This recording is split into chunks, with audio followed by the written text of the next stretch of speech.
नमो तस्स भगवतो अरहतो सम्मा संबुद्धस्स. Friends, it's a great honor to me that I have been asked to speak on this occasion. Professor Mikhail Hahn Memorial Lecture.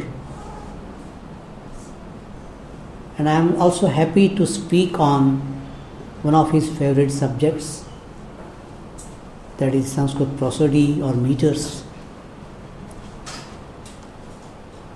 I know a number of Indian scholars who are well versed in Sanskrit prosody and who are also great poets. But I do not find many Western scholars like Professor Hahn who are capable of understanding the intricacies of Sanskrit prosody. As Lata has already explained, Professor Hahn had been working on the text Vrittamala Stuti nearly for 40 years, and also another text Chando Ratnakara.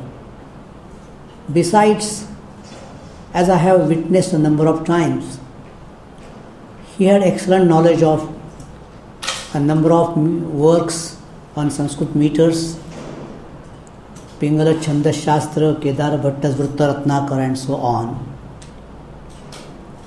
And he would know it so well that I felt a number of times that I really do not know many things which he knew. Once he told us that one of the Indian scholars, a great scholar, visited Marburg and he just made a passing remark. Well, Arya meter is very easy to understand and easy to compose poems in. And Professor Hahn was very much upset. He said to us, it is one of the most complicated meters. I know many Indian scholars do not know what kind of complications there are in that meter. But since I too was very much fond of the subject meters and I had a little skill of versification, I had learnt a lot from him during 4 years when we worked with him from I think October 2012 to June 2014. And now I am going to speak on that favorite subject, although I had decided initially to give a long lecture for about 3 hours with a small break in between.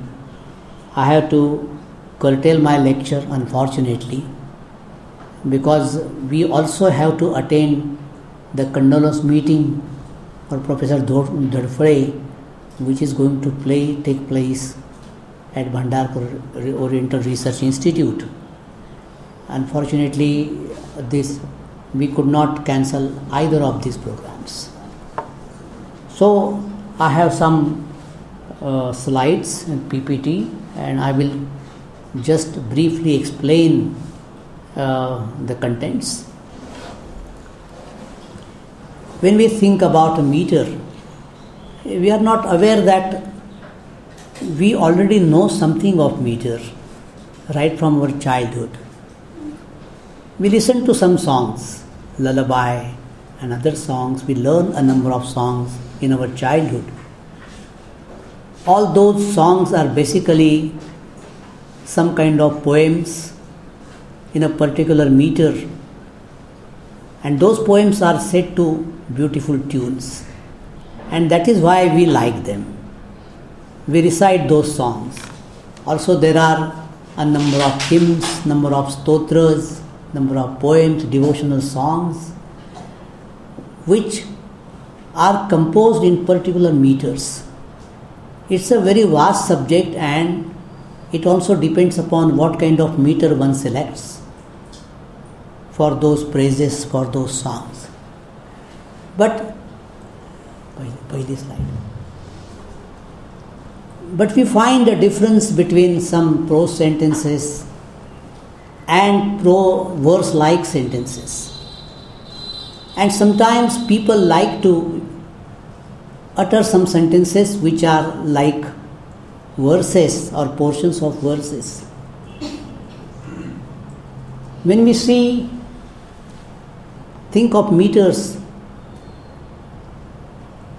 we find that the metrical composition is always beautiful. There is a proverb with Sanskrit which says, Shadbhish Shastrai Ragamyopi Gamyo Gite Na Shankara. It means that God, who is difficult to approach through the 6 traditional sciences, is approachable through a song. These 6 traditional sciences are Nyaya, Vaisheshika, and Sankhya, Yoga, Purvamimamsa and Vedanta. And we find also a number of traditional Sanskrit texts on various sciences, traditional sciences which are composed in verses, like the one Viveka Chudamani, which we read recently at Bhandarkar Research Institute. It's a philosophical poem. Also we know of Bhagavad Gita, which is also supposed to be a philosophical poem. So already we know something of meters. I give 2 examples. One example is just a prose sentence, matter of fact statement. Iha vrukshas tishtati. Where is that? Yeah? नहीं, but I tell you, it's not there. Okay, iha vrukshas tishtati. Here stands a tree. But the same meaning can be conveyed in another sentence. Vilasati kusumai staruriha purataha. Here shines the tree in front, endowed with flowers. What is the difference? The same statement we have made, but using beautiful words and in a rather poetical manner.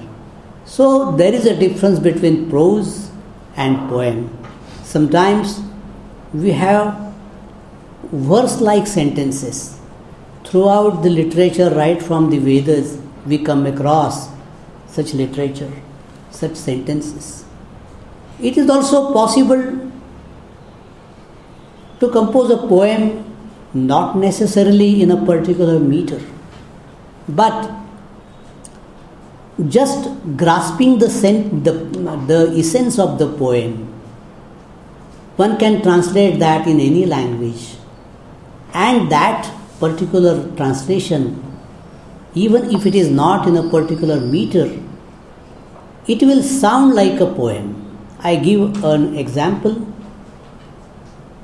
of a very famous poem composed by Swatantraveer Savarkar.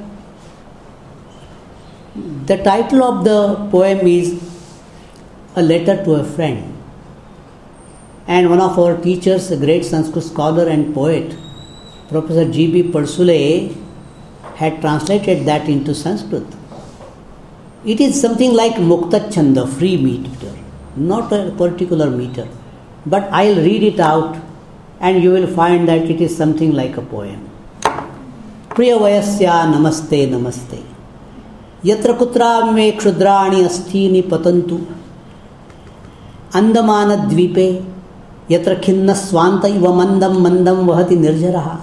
Athava ganga pravahe nritya paranam taranam aparasminniva nishitha range yatra kutra pita nisherata. Here there is no rule of meter, there is no binding of meter, but still it is a poem.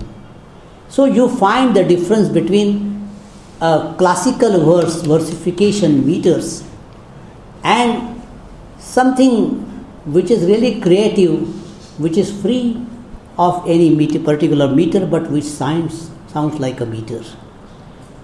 There are some other examples as well. I'll give another example of a versification, of a translation, rather free translation of a poem. It is a poem, one of the famous poems by Rabindranath Tagore. The title is God in the World. I just read out the poem, some portion. Leave this chanting and singing and telling of beads. Whom dost thou worship in this lonely dark corner of a temple with doors all shut? Open thine eyes and see thy God is not before thee. He is there where the tiller is tilling the hard ground and where the pathmaker is breaking stones. He is with them in sun and in shower, and his garment is covered with dust. Put off thy holy mantle, and even like him come down on the dusty soil. He is bound with all us forever. Come out of thy meditations and leave aside thy flowers and incense. What harm is there if thy clothes become tattered and stained? Meet him and stand by him in toil and in sweat of thy brow. This is a poem, and just see the free translation of this poem without thinking of a particular meter. It just came out in a verse form. Alam mantra pathair alam bhakti ganai rayante saparya viparyasa evo yato mandirantas tamo garbha kone shivaste nachaste nirikshasva kamam. Krushan bhumi putra krushim yatra yatra prachandashma khandam bhinatyashma karma satai sangatasya nidaghetha varshe rajo dhusaran jirna vastram vrunana nidhaya kshanan duram etad dukulam prayahi tvamalingitunte shivantam tatah prapchase shreshtham advaita bhavan tatah kalpate sadhanate phalaya. It's just 3 verses. The sum and substance of that poem is covered, and it is not just a word-to-word translation, but it is a free translation. I would rather call it a transcreation in Sanskrit. This way we find a number of translations. The origin of meters lies in verse-like prose, as I said, that could have preceded the earliest metrical composition. There is always a question where the meter comes first or the prose comes first. Naturally, when we speak, it's a prose. At the same time, we also speak in a poetic manner. And before any particular meter takes place, comes into existence, there has to be some kind of meter, some kind of rule. And that is why those sentences are called, or those prose sentences are called Padyagandhi or Vrittagandhi sentences. So, though the origin of meters lies in verse-like prose, that could have preceded the earliest metrical composition, the Rig Veda, which can be regarded to be the first available collection of songs in those days, although the norms of prosody had already been established. There did exist some flexibility. The Vedic Anushtup meter, as we know, has 4 padas. Anushtup meter in classical also has 4 padas of 8 aksharas. However, some padas are short by 1 akshara, or there is 1 excessive akshara. Thus, the first variety is called Nichrut and the latter is Bhurik. The point is, although there were some rules of meters, and also for the meter like Anushtup, people did not follow those meters necessarily. There would be addition of 1 or 2 letters or omission of 1 or 2 letters. But the scientists, the authors on prosody, they found a way out, and they called these meters in a particular manner. They gave some titles to them, the designations. For example, Gayatri, when there is a 1 letter missing, it is called Nichrut Gayatri. When there is 1 letter in excess, it is called Bhurik Gayatri. So we have several examples in Rig Veda, like Agni Mindhano Manasa Dhyam Sacheta Martya Agni Midhe Vivasvabhi. Here we find there are 15 aksharas instead of 16. Because Dhyam Sacheta Martyaha, in this second pada, we find only 7 aksharas. We have also an example of Bhurik Gayatri where one letter is excessive. Paridyukshastanadrayir Bharadvajanno Andasa Suvano Arsha Pavitra. The last pada, Suvano Arsha Pavitra, there is one letter in excess to that. It is 9 letters. In all, there are 25 aksharas. But there are also 2 letters missing or 2 letters in addition to that. That is called Virat Gayatri and Samrat Gayatri. Already in those days, the authors of prosody, they had thought of this and they also gave some concession to the poets. And that's why we come across a statement in the Aitareya Brahmana which says, Nava ekena aksharena chandamsi viyanti nadvabhya. The meters do not disappear just due to a shortage or excess of 1 or 2 aksharas. However, we can find several instances even in Vedic and classical literature where new nomenclature is given to a meter on the basis of the change in the number of aksharas. For example, the Trishtup meter has 11 aksharas in each pada. When 1 akshara is added to it, the meter is called Jagati. In classical meters, Sanskrit meters, it is the same case with Upendra Vajra and Vanshastha meters. The latter, that is Vanshastha, is just an extension of the former by adding 1 more akshara at the end of the pada. The famous meter Shardula Vikridita has 17 aksharas in each pada, and the first akshara is Guru. When the first akshara, the Guru letter, is replaced by 2 Laghu aksharas, the meter is given another name. It is called Matteva Vikridita. The literal meaning of these names is Shardula Vikridita is a sport of a tiger, and Matteva Vikridita means the sport of an elephant in rat. As we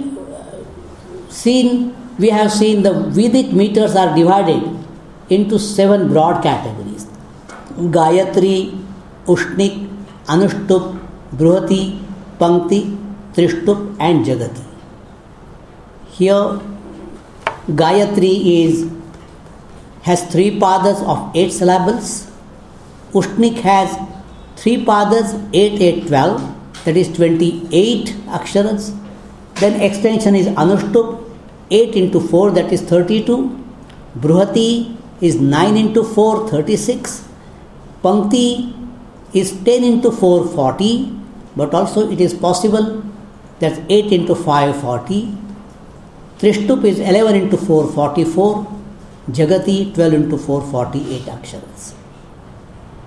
The Vedic seers attach much importance to these meters by allotting mystic significance to the meters and the number of the aksharas of the meters. There is a statement in the Brihadaranyaka Upanishad which says, Bhumirantarikshan Dyauriti Ashtau Aksharani Ashtaksharam Hava Ekan Gayatriyai Padam Etaduvaha Eva Asya Etat. So Yavadeshu Trishu Loikeshu Tavad Dhajayati Yo Asya Etadevam Padam Veda. It means there are 8 aksharas in Bhumi, Antariksha and Dyav.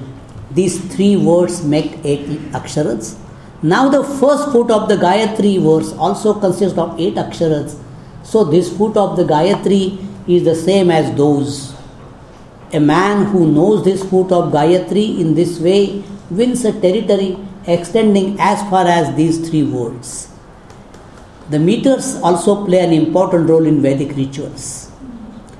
They are thought of divine beings and are honored by offering oblations to them. They also have mystic character. For example, Gayatri is supposed to be a bird that fetches the soma from the heaven. All these point to the great antiquity of these meters, which were thought to have originated in prehistoric times. Thus, the age of the meter is also a proof of the age of hymns themselves. The meters are mentioned by name Chandas in the Vedas. There is a famous mantra in the Rig Veda, Tasmad Yajnat Sarvahuta Ruchas Samani Jadnire Chandansi Jadnire Tasmat Yajus Tasmad Ajayat. From that sacrifice, when it was offered in full, the verses and chants were born. Meters were born from it. The sacrificial formula was born from it. We also find a reference to Chandas in Pali Canon. There is a famous Gatha which says, Aggihutta Mukha Yanya Savitti Chandaso Mukham. Agnihotra, or the oblations in the sacred fire, are the foremost of the sacrifices, and the Savitri, the foremost of the Chandas. We also come across another reference to Chandas in the Bhagavad Gita, which says, Urdhvamula madhashakham ashvatham prahuravyayam chandans yasya parnani yastam vedas vedavit. They speak of an eternal Ashwatha tree with its roots above and branches below. Its leaves are the Vedic hymns, and one who knows the secret of this tree is the knower of the Vedas. We also come across the word Chandas in Patanjali's Mahabhashya. He refers to a poetic usage of the words. He says, Chandovat kavayah kurvanti. आगे है जाएगा. Chandovat kavayah kurvanti. Yeah. Poets compose in the way of Vedic language. There is also another similar statement in Mahabhashya, in Patanjali, in the same text, Chandovat sutrani bhavanti. It means sutras are like Vedic language. There is a reference to that, the Panini's Ashtadhyayi. For example, the very first sutra, Vruddhiradaich, then Adenguna. Vruddhiradaich, it looks like a pada, a quarter of Anushtup meter. And people ask why Vruddhiradaich, the word Vruddhi comes first, not Adaish Vruddhi. It is for the sake of meter. That is what some people think. So, maybe Patanjali refers to those verse-like or verse portion-like sutras in Panini's Ashtadhyayi. And also, there were some poets who imitate the Vedic language, the Vedic meters, the Vedic style. So, he refers to them. But at the same time, one of the poeticians, Bhamaha, criticizes Patanjali, probably. He does not admit that. In the 6th chapter of Kavyalankara, Bhama perhaps refers to Patanjali's statement Chandovat Kavayah Kurvanti and discusses the linguistic usage which poets are required to follow. He prohibits poets from using Vedic forms in the poetic compositions. He says, Nashishte Ruktamityeva, Na Tantrantara Sadhitam, Chandovat iti chotsargan nachapi chandasam vadet. One should not use a word merely because it has been used by learned ones, nor because it has been explained in other sciences, nor should one use the words in the manner of Vedas just because of a general rule, nor should one use the words from the Vedas. Next one. We find the origin of classical meters in the Rigvedic verses. For example, Yunaha Santa Prathamam Vijadnyatu. This is called Trishtup, but it is just Indra Vajra. Stuhishrutam Garta Sadam Yuvanam. It is Upendra Vajra. Hiranyagarbhas Samavartatagre Bhutasya Jatah Patireka Asit. This is Upajatiya combination of Indra Vajra and Upendra Vajra. Rathanna Durgad Vasavas Sudanavaha. 12 aksharas. It is called Vamshastha. Indra Soma Dushpute Ma Sugambhut. This is in classical meters it is called Shalini. And there is a Sejura Yati after 4 letters. So in classical style it can be sung like this. Indra Soma Dushkrute Ma Sugambhut. Although this Vedic mantra is not recited in that manner, it has Vedic mantras have their own accents and their own way of recitation. But it is possible to sing or chant these mantras in the manner of classical meters. There is another very interesting example of a meter called Pushpitagra, which is a very difficult meter to compose. But we find a mantra in one of the suktas, which is called Khila Suktas in the Rigveda. It is not, I could not print it here in the PPT, but I just read it out. Sarasij nilaye saroj haste dhavala taranshuka gandha malya shobhe Bhagavati Harivallabhe Manodnye Tribhuvana Bhuti Kari Prasida Mayam. It is perfect Pushpitagra, and my point is this particular meter is used in the one of the Khila Suktas, rather appendix to the Rigveda. It is evident that this particular meter, Sri Sukta, very famous Sukta, had been composed at a later stage after the classical period, Vedic period was over. So as I said, the particular meters are also are evidence for deciding the chronology of various Vedic passages. Next.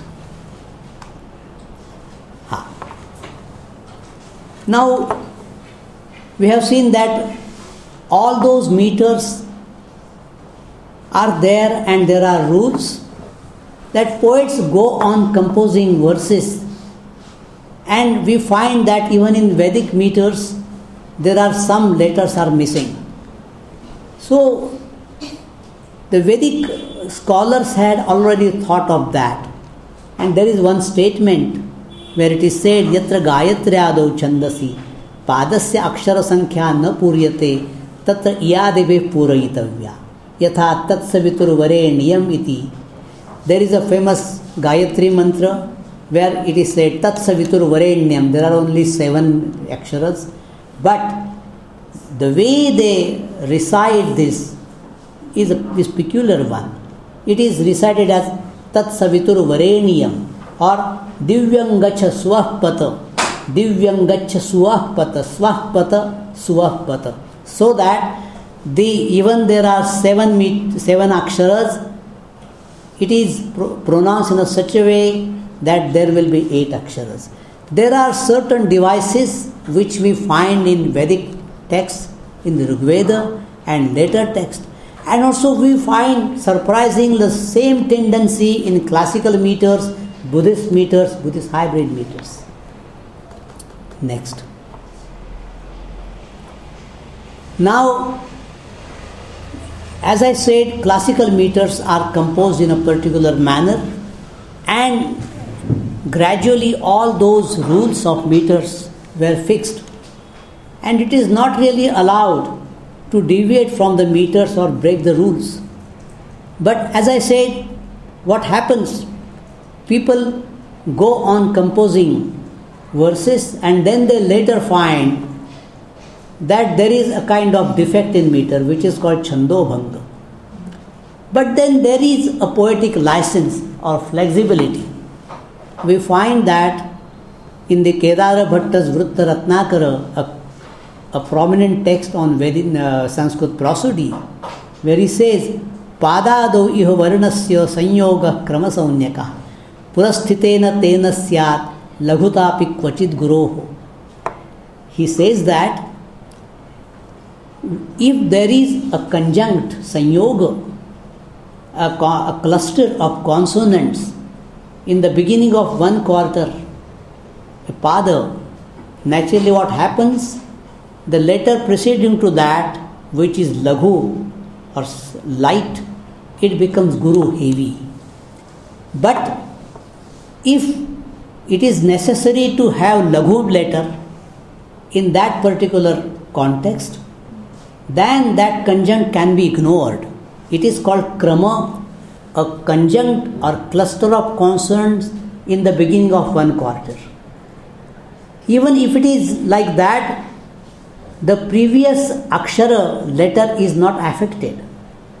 And then he gives an example even from Kalidasa's poem, Tarunam Sarshapa Shakam. No, it's not from Kalidasa, it is something different.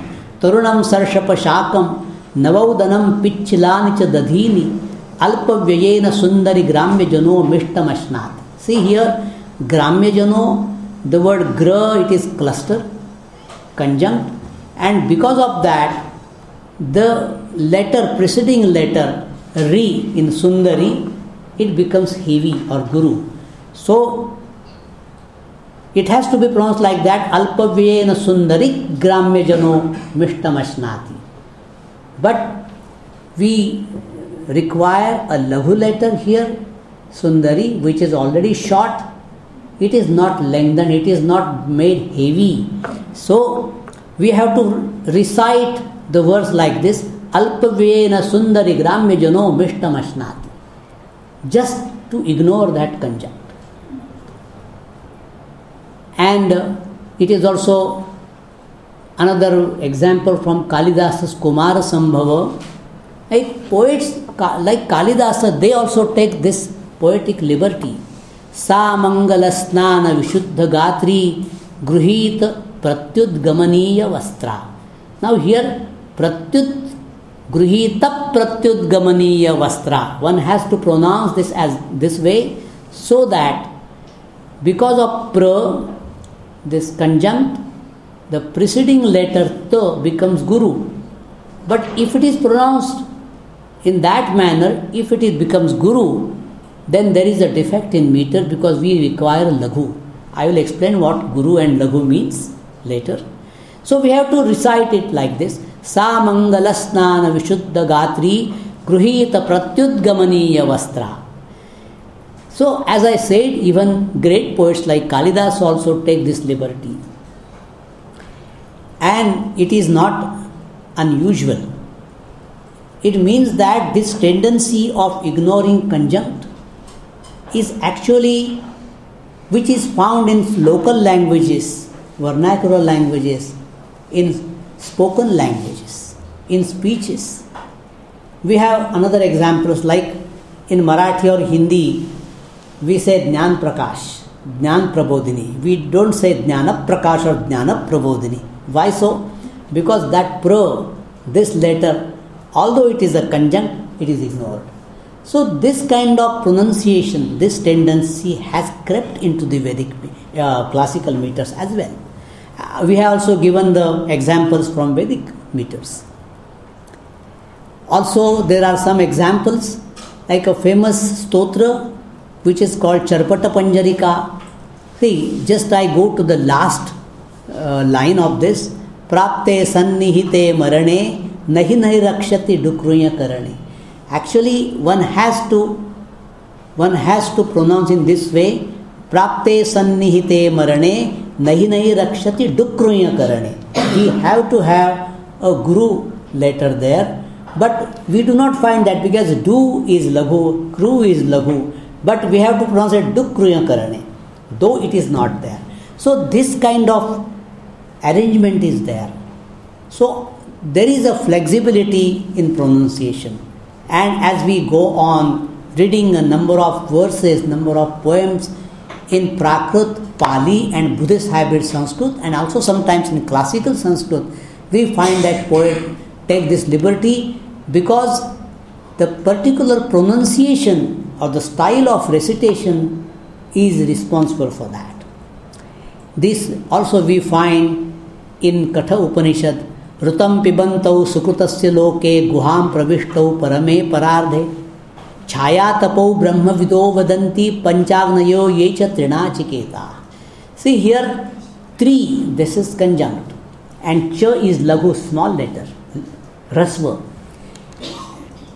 In principle, the pronunciation has to be panchagnayo yecha trinachiketa. But if we make cha as Guru because of the conjunct following, then there is a defect in meter. So even this has to be pronounced like this, Panchagnayo yecha trinachiketa, so that the Chandobhanga or defect in meter will not occur. Also the Gathas, these Brahmanas are there. Yavanta pruthivyam bhoga yavanto jata vedasi yavanto apsup pranina. Here yavanto apsup pranina bhuyan putre pitustatha. The pronunciation has to be changed. Shashwat पुत्रेण पितरो अत्यायन बहुलंतमः आत्मा ही जज्ञ आत्मनः स इरावत्यति Tarini. Now see the last portion. Sa iravatyati tarini. Here we have 9 letters. And there have to be 8 letters. What is to be done? Then Atma hi jajna Atmana. Atma hi jajna Atmanas sa iravatyati tarini. We can pronounce in this way so that only the volume of one Laghu Akshara or small letter will be covered. Second device is Seravatyati tarini. It is called double sandhi, although it is not permitted in Vedic language. I am sure people must have been pronouncing that way. So we find the cases of double sandhi in Buddhist hybrid Sanskrit and elsewhere. Next. Yeah. Then we come to classical meters, and we find we know the famous story of Valmiki when he saw that a pair of birds, one of the bird was killed by a hunter. He got so much out of his grief. A verse came out from his mouth, and the verse is Ma nishada pratishtham tvam agamas shashvati samah yat krauncha mithunadekam avadhi kama mohitam.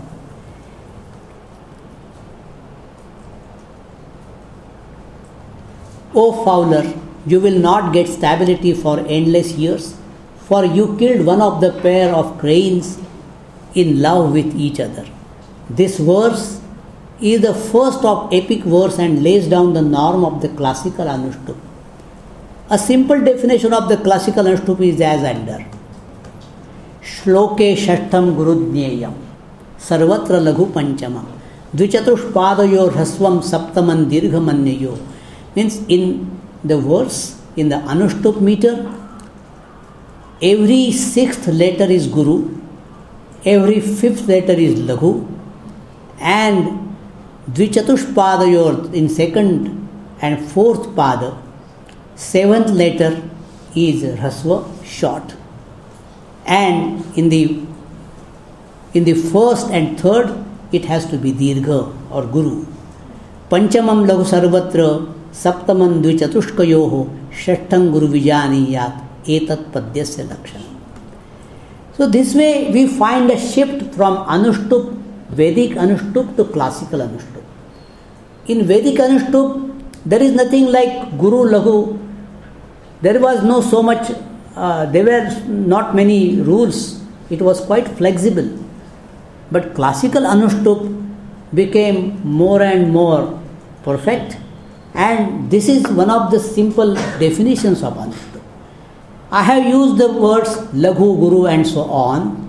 Laghu means every short vowel is called Laghu, and there is a sign just like half circle, and Guru means all long letters are Guru, and also as I mentioned this Laghu letter, Rasva letter, when it is followed by a conjunct, it becomes Guru.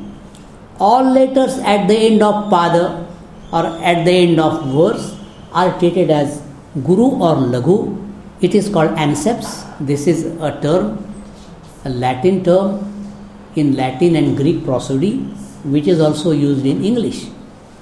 So all these, there are Akshara Gana Vrittas, means there are various meters which are divided according to their number of the syllables and also the order of syllables. It is called Akshara Ganas, and the Ganas, you find ya, ma, ta, ra, ja, bha, na, la, bha and sa. Yamata, Raj, Bhana, Salam.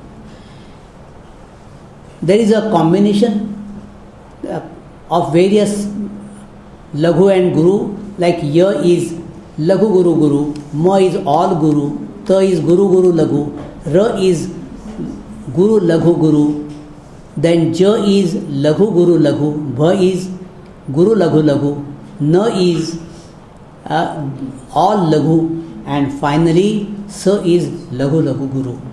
Most of you have studied Vuttodaya in Pali, and some of you is Vrutta Ratnakara and so it's not new to you. But in Sanskrit, we have a very good definition. There is a very good formula, Yamatara Jabhana Salagam. If we memorize this, already we find this division, like what is Yama, Yamata, Laghu Guru Guru, like what is Ma, Matara, Guru Guru Guru, Togana, Taraja, Guru Guru Laghu, and so on. In Marathi also, in our schools, we studied this, and we have in Marathi a similar definition. Yayamacha, Nanamana, Tatara, Pararadhika, Mamana, Va, Sasamara, Jajana, Sabhabhaskara. Next.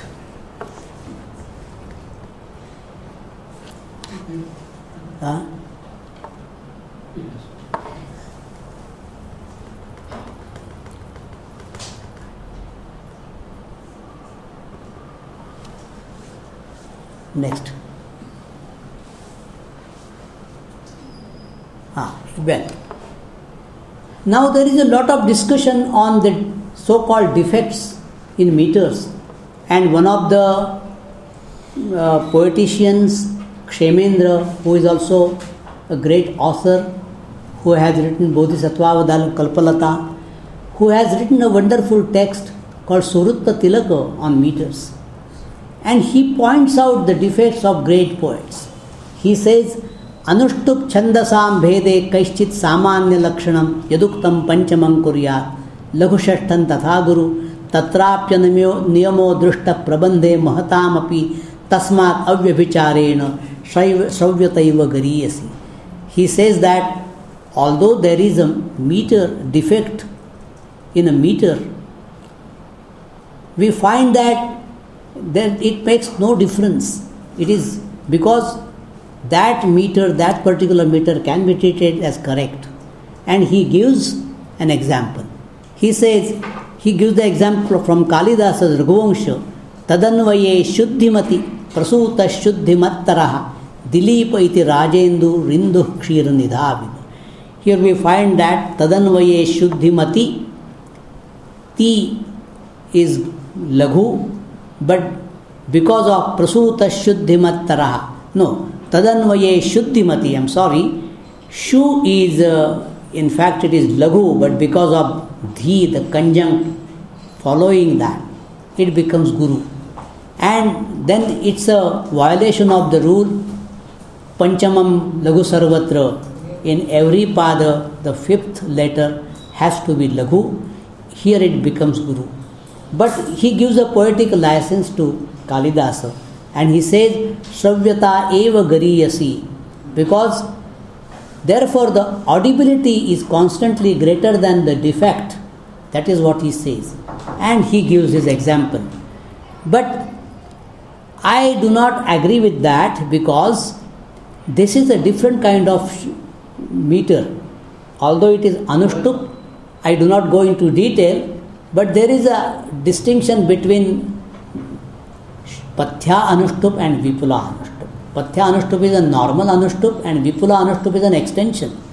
And according to Vipula Anushtup, there is a variety called Bha Vipula, where fifth letter has to be Guru. So this way, this kind of Anushtup meter was also used by Kalidasa. So I am really seriously doubtful whether Kshemendra was aware of this kind of extension of Anushtup meters. What I want to say is, there are varieties of various meters. There are certain rules, but there are also some exceptions. And this way we can think of various meters, and then we can find that although there is a violation of rules, poets went on composing various poems, and sometimes they were accepted. Next. Yeah. Now I have also a lot of discussion about the names of the meters, but I skip that. For example, what are the names of the meter? What's the meaning of these meter names? Druta Vilambita, fast and slow. Mandakranta, stepping slowly. Tvarita Gati, quickly moving. Shardula Vikridita, play of tiger, and so on. Next. Also, there is lot of discussion in the works of prosody on the symbolic numerals, numerical systems. Instead of saying 0, Shunya, there are words like Kha, Ananta, Akasha, Ambara, Vyoman. For 1, it is Prithvi, Chandra. 2, it is Netra, Bahu, Hasta means hands and eyes. Or 4 means Veda or Abdi, 4 Vedas or 4 oceans. 5 is Bana, Prana, Bhuta, because 5 Banas, 5 arrows of Cupid. Then Prana, 5 breaths, and 5 Bhuta means Pancha Mahabhuta, great elements, and so on. Yeah. Next. Yeah. I have given an example from Lalita Vistara. Here, the point is, although there were certain meters and there were certain rules, we find that there is a violation. For example, there is a famous meter Vasanta Tilaka or Vasanta Tilaka. It is 14 letters in Marathi. Jana Vasanta Tilaka Tabhaja Jagagi. This is the definition in Marathi, where the first letter is Guru. But we find in Buddhist hybrid Sanskrit that the first letter is replaced by, first Guru letter is replaced by 2 Laghu letters, and instead of 14 letters, there are 15 letters. Do we call this Vasanta Tilaka? No, this is not Vasanta Tilaka. But is there any particular meter, which particular designation for this? No, in classical Sanskrit we do not find. But I think that there are a number of meters like this, as I have given example of Shardula Vikredita, where the first letter is Guru, but it is replaced by 2 Laghu letters, and then it is called Matteva Vikredita. Similarly, it is quite possible to give a particular designation to this meter. In Lalita Vistara there is a Gatha, which is a Vasanta Tilaka meter. Kuladharma esha ayamasya hitam bhanahi athava pisarva jagatosya iyam vyavastha. Shigram bhanahi vachanam yathabhutametam shutva tatharthamya yo nisha chintayishe. See, last 2 padas, it is the first letter is Guru. First 2 padas, instead of 1 Guru letter, we have 2 Laghu letters. This is the tendency. See, we have seen Indra Vajra, Upendra Vajra and Upajati. It is the difference is the first letter Laghu or Guru. And there are a number of combinations. This way, some of the combinations were accepted by classical scholars of classical, authors of classical meters. Some of them have not been accepted. We always think of the meters in terms of Akshara Ganavritta and number of letters. But that is also possible to categorize or group various meters according to their styles. I am giving the example of some meters: Shalini, Malini, Mandakranta, Sarakdhara, Kusumita Lata, Vellita. What is Shalini? 11 aksharas. And there is a Yati or Sezura. There is a pause after 4. Shalinyuktam tautagau gobdhi lokai.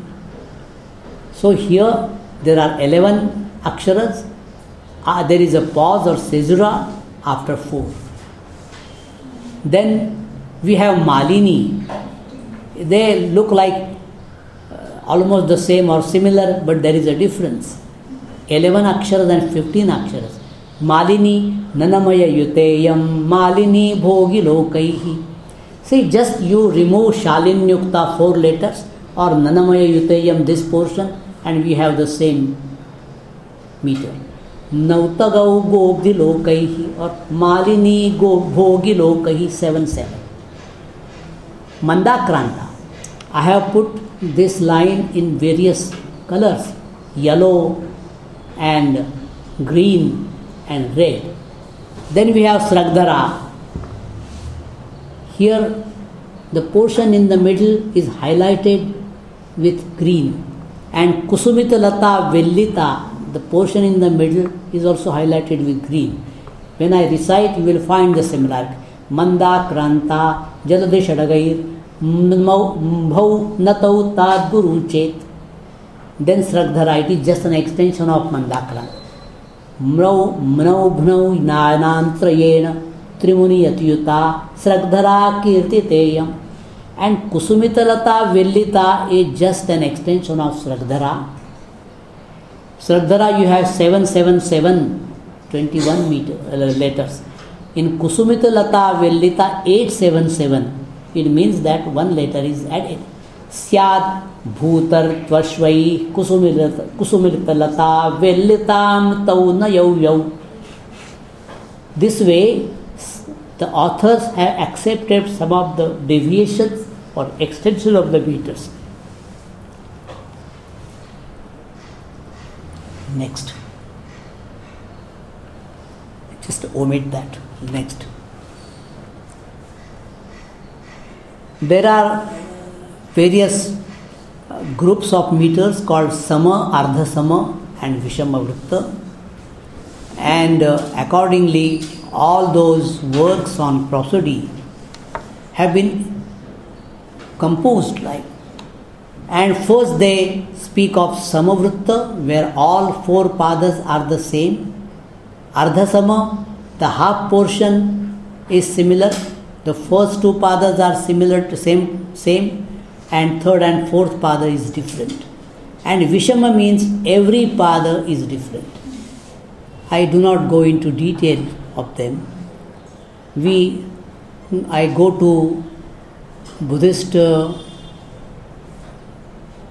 texts where you find also a variety of meter.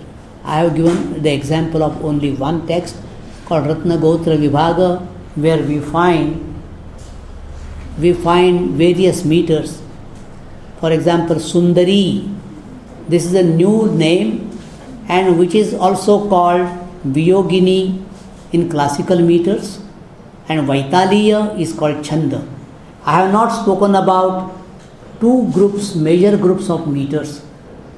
One is based on Matra or Mora, which are called Jati Vrittas, like Arya and some other meters, where the Mora or Matras are counted and the letters are not counted. Another group is Akshara Ganavritta, where the letters are counted, and Laghu Guru, their heaviness or the light and heavy, the grouping, this is counted. So Vaitaliya and Viyogini, they are the same. Vaitaliya is perhaps a Prakrut meter, which is converted into Viyogini, which is the same, which is called Sundari in Ratna Gotra Vibhaga. Also Suvadana, it is a variety of Sragdhara. Then we have some new names, Vidvankamala and Upavidvankamala with Vamshasthavida. It's a combination of meters. And one Vitana Bheda, Anushtup. Here we find that Buddha Dhatur means Guru, Laghu, Guru, Guru. Buddha Bodhir, Guru, Laghu, Guru, Guru. Buddha Dharma, Guru, Laghu, Guru, Guru. Buddha Krutyam, Guru, Laghu, Guru and Guru. This meter, I have not come across this meter in other works. See, this is called Vitana Bheda. It is variety of Anushtup. Buddha Dhatur, Buddha Bodhir, Buddha Dharma, Buddha Krutyam, Gocharo Yannayakanam, Shuddha Sattvairapya Chintya. My point is, there are a number of verses in various texts where we find a variety of meters. Some of the meters are not included by the authors of prosody in Sanskrit or other, also in Pali and Prakrit. So we have to think of all those verses and think of the new meters as well.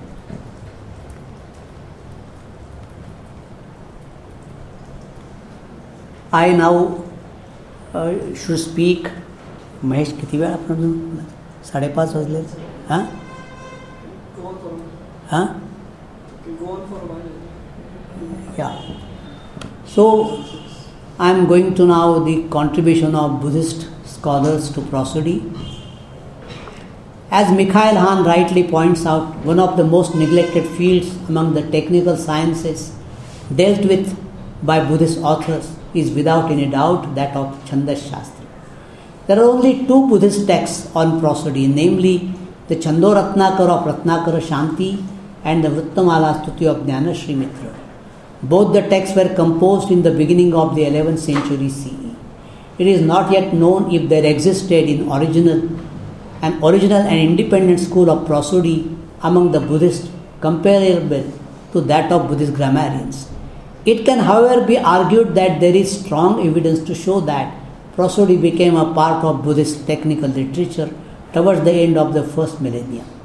The two works mentioned here are based on the non-Buddhist works that were popular during that period. The authors appear to have followed the convenient conventions laid down in those works and have at times offered their own views as well. They followed the same system of grouping the meters into the 7 major Vedic chandas, namely Gayatri, Anushtup, Trishtup and so on. According to the Tibetan historical accounts, Ratnakara Shanti was one of the leading teachers of philosophy at the University of Vikramshil in the beginning of the 11th century CE. One of his treatises on the Nyaya system of philosophy has been published by Harprasad Shastri in his book Six Buddhist Nyaya Tracts of Ratnakirti, Pandit Ashoka and Ratnakara Shanti. The Chando Ratnakara, one of the works of Ratnakara Shanti, was first edited by German scholar Georg Huth in Berlin in 1890. This edition was based entirely on the Tibetan material. No Indian manuscript was available at that time.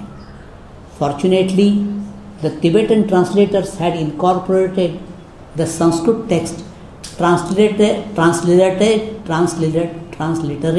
into the Tibetan script. That transliteration of the Sanskrit text into the Tibetan script was useful to edit the text correctly. There exist fragments of the auto-commentary on the Chando Ratnakara that is of great help in understanding the difficult portions of that text. In the beginning of the commentary, the author described the aims of his works and its superiority to the works of his predecessors. He states that the basic sutra was composed by Pingala and its exemplification was done by Jayadeva, the author of Jayadeva Chandas. According to H.D. Velankar, Jayadeva was a Jain author and lived sometime before 900 CE and perhaps even before 600 CE. Ratnakara Shanti's work, a little more than a rearrangement, admitted a skillful one of the Jayadeva Chandas, which was one of the most influential works on meters ever written in India. This can be seen by a close comparison between the contents of the Chando Ratnakara and Jayadeva Chandas. Mikhail Hahn has discussed this topic in the introduction to his edition of Chando Ratnakara. He argues that Ratnakara Shanti's Chando Ratnakara improves in conciseness as well as in clarity and logical structure. In this respect, it is not superseded by the more popular Vritta Ratnakara of Kedara Bhatta. The Chando Ratnakara appears to be work following the methods of Pingala's Chandas Shastra and Jayadeva's work. he improves the method and explanation given by Jayadeva. Moreover, he provides some additional information on meters. For example, he mentions 7 Samavritta meters not mentioned in Jayadeva Chandas. It is Kalahamsa, 13 aksharas, Manjubhashini, 13 aksharas, Vasudha, 14 aksharas, Samudraka, 15 aksharas, Kusumbha, 16 aksharas, Kokilaka, 17 aksharas, Narach, 18 aksharas, Matta, 10 aksharas, Upasthita, 11 aksharas, and Chandravartman, 12 aksharas. There existed some works on prosody that might be the source of meters of Ratnakara Shanti. Some of those works are mentioned in Shakya Rakshita's Vrittamala Stuti. And the works are Padya Viveka, Padyakara and Ranga Rachana. After having discussed various issues in Chando Ratnakara, Mikhail Han observes, I quote, thus everything taught in the Pratyaya section of Ratnakara Shanti's Chando Ratnakara could be traced back to either Jayadeva or Pingala with the sole exception of rule 6.8. Though Pingala procedures are described thrice, they were borrowed not from the Chandas Shastra, which was not known to Ratnakara Shanti, but from a work of a more advanced stage of development which has yet to be identified. There is another work called Jnanashrimitra Vrittamala Stuti, which Han edited several times and which we recently edited some 3 years ago. Han, I just skip some portion because already Lata has spoken about Mikhail Han's contribution and his work on Vrittamala Stuti.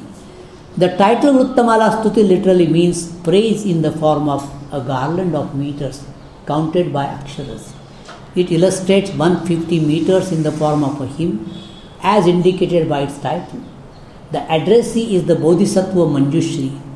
After 4 introductory stanzas which explain the purpose and structure of the work, the verses are composed in 120 different meters of the Samavritta category, in which all the 4 lines have the same structure. The meters are arranged according to the number of aksharas per line, beginning with 1 akshara, that is Dhi, Ri and so on, and ending with 26 aksharas. That meter is called Utkruti, where every pad has 26 aksharas. These are all Samavrittas. There follow the so-called hypermeters or Dandakas with more than 26 aksharas per line. The longest meter illustrated in the Vrittamala Stuti is Pratapodaya. It has 36 aksharas per line. The Ardha Samavritta category is illustrated by 16 meters. In it, lines 1 and 3 represent one metrical pattern. Lines 2 and 4 another pattern different from the first one. The Vishamavritta section consists of 14 stanzas of 4 different categories. While 13 of its stanzas have a different structure in all its 4 lines, the meter of stanza 153, Ananga Krida, is in fact another Ardha Samavritta, while the last stanza, whose name is not known, shows an irregular mixture of the 2 Samavrittas, that is Upendra Vajra and Vamshastha. But just as a coincidence, I find recently in the text called Viveka Chudamani, the same meter is used. So this way we find that such combinations have been made by poets, and I have given some examples here. With great ingenuity, Jnanashri Mitra manages to include the name of each meter in the respective stanza in such a manner that it becomes a natural part of the praise of Manjushri. The name can be given directly, as in some stanza I am quoting. For example, Vidyunmala. तीव्र क्लेश प्लोष ध्वंस प्रौढ़े वंशे संबुद्धानां धत्ते भूषां भाति यन्ते बोधे यद्वद Vidyunmala. Here we find that the name of the meter Vidyunmala occurs here. Also, it can be applied to the praise of Manjushri. The meaning is this body of yours, shining in the lineage of the fully enlightened Buddhas, which has the power to destroy the fire of the fiercest defilements, adorns it just as a row of lightning adorns the cloud, which has the power to destroy the fire of heavy pain. So Vidyunmala means a row of lightning. So this word is also used in the praise of Manjushri. Here the name of meter Vidyunmala, a garland of lightning, is used in its literal meaning in the praise of Manjushri. In the next example, the name of meter Jalodhata Gati, the fish who jumps out of water, that is a dolphin, has to be interpreted in an unusual manner. The verse is Vrune varamiman twadeka matula prabhava bhavatan madrusha janah bhavantam api yashayanchama sudha raseshu viratir jalodhata gati. O you whose majesty is incomplete, there is only thing I wish from you. May there be no one like me whose mind is both dull and distraught, or arrogant, who, although relying on you, shows no inclination for the taste of the nectar of tranquility. Here there is a pun on the word jala. Jala is used as an allophone, dull, jada. Uddhata in the sense of vikshipta, that is distraught, puffed up, arrogant, would also be meaningful in the context of the stanza, and gati in the sense of mind or understanding. So there is a pun on these words like jala, jada, uddhata and gati, so that the name of the meter Jalodhata Gati can also be applicable, can also have a different meaning on the basis of pun when it comes to praise of Manjushri. Another example is the device is artificial segmentation of the name of the meter that can be done in a simple or sophisticated manner. The meter is Kumara Lalita. So the example is Dadatyapi Nikamang Kumara Lalitani Tanustava Jananang Kumara Lalitaiva. Here you find the name of the meter Kumara Lalita in the first pada, and there is just a space between Kumara and Lalita. So the word Kumara becomes a vocative here. The meaning is, although your body predominantly bears a youthful attire, Kumara Lalitani, it is only lovely, O young among the victorious ones. So Kumara, O young one, Lalita eva tavatanu. Your body is predominantly bears a youthful attire. Here Kumara Lalita, the name of the meter, is contained in the vocative Kumara and the following Lalitaiva, in which Lalita is an attribute of Tanus. The occurrence of Kumara Lalita as part of the Kumara Lalitani in the second line is coincidental because the name of the meter is almost always given in the last line. There is another interesting example of the meter Narkutaka.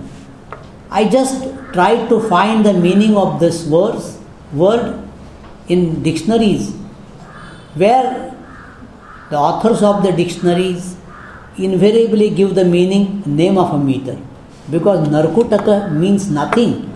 I suspect this word is basically something like a Deshi word or Deshi name of the meter, which is converted into Sanskrit.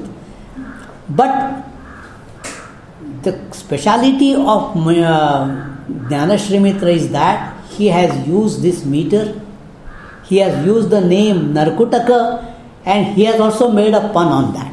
How it is? The example is Tava guna vistara pranaya puta vacho vibhavam varadasa eka eva sumukho mukhama vahati madhumaya sama dhama yajusha sajusha nugatam shravana sudhabhibhana bhavanarkutakam. Here you find the last word is Narkutakam, the name of the meter. But what is the meaning when it comes to the praise of Manjushri?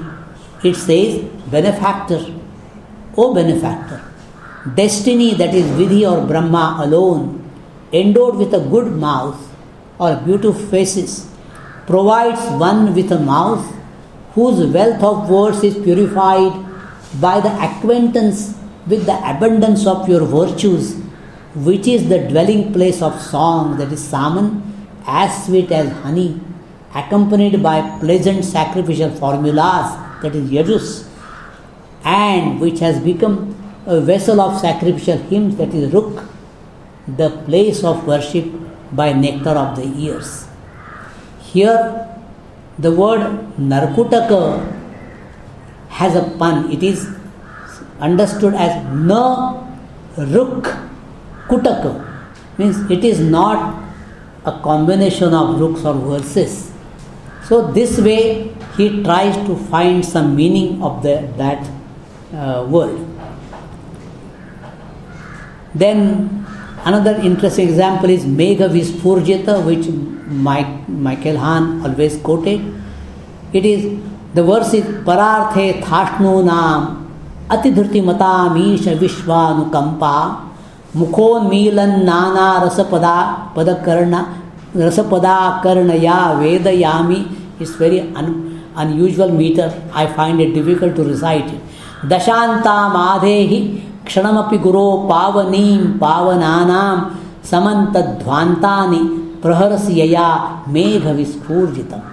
The name of the meter is Megha Vispurjitam, and the pun on that, to cut it short, he split the word into two, Me and Agha Vispurjita. It means that he make where is that?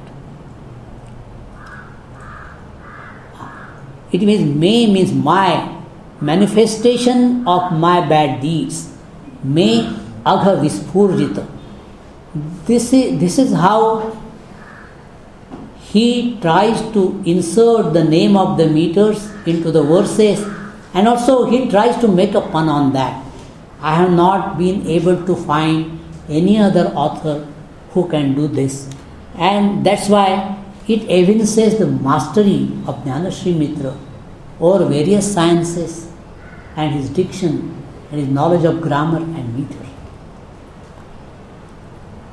Then in the last example is Bhujanga Prayata. The reconstruction of the verses in different Sanskrit meters shows the depth of Professor Hahn's knowledge of Sanskrit prosody.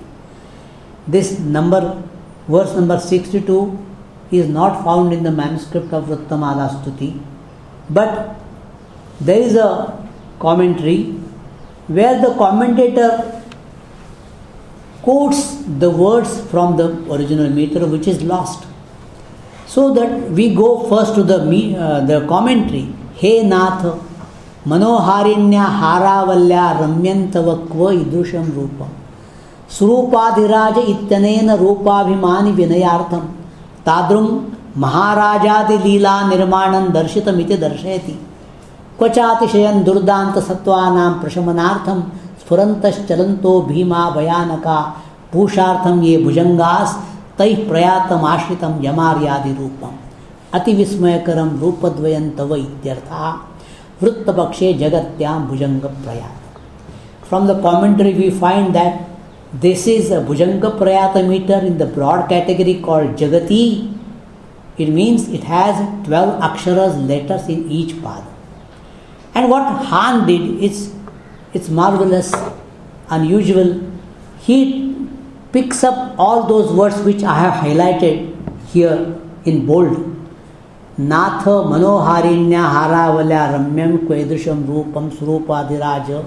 Then Kvata Chatishayam Durdanta Sattvanam Prashamanartham Spurantaha. Then Bhima Bhushartham Bhujangaha Prayatam. Then all this.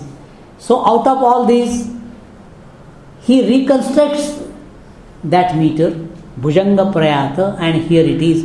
Manohari Hara Vali Ramya Midru Vatenath Rupam Srupadhiraja Patachati Durdanta Sattva Prashanti Spurat Bhima Bhusha Bhujanga Prayata. A perfect Bhujanga Prayata is reconstructed without any doubt. And I am sure if at all we find the original manuscript, it will be the same. Another, characteristic, or rather, a speciality of Professor Han is when he got this, as Lata has mentioned, when he got the Tibetan translation, the names of the meters were not given. He reconstructed all the names of 150 meters on the basis of the Tibetan translations, and when he found the actual commentary and later on the printed text, all those names were 100% correct. I know Sanskrit and I know little of Tibetan. It is almost impossible to reconstruct the like Narkutak and so on. Who will do that? Professor Han succeeded in doing that.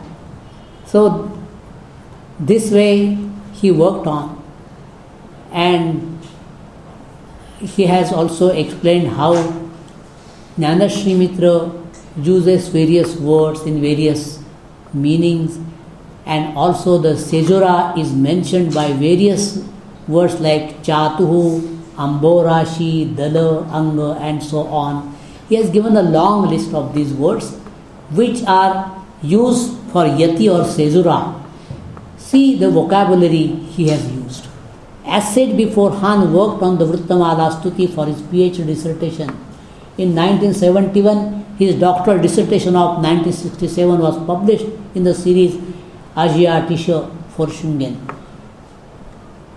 It contains an edition of the Tibetan translation, its annotated German translation, and a detailed analysis of its metrical content and its place in the Indian metrical literature. The Mongolian translation of the Tibetan text and two glossaries, that is Tibetan-Mongolian and Mongolian-Tibetan, are applied.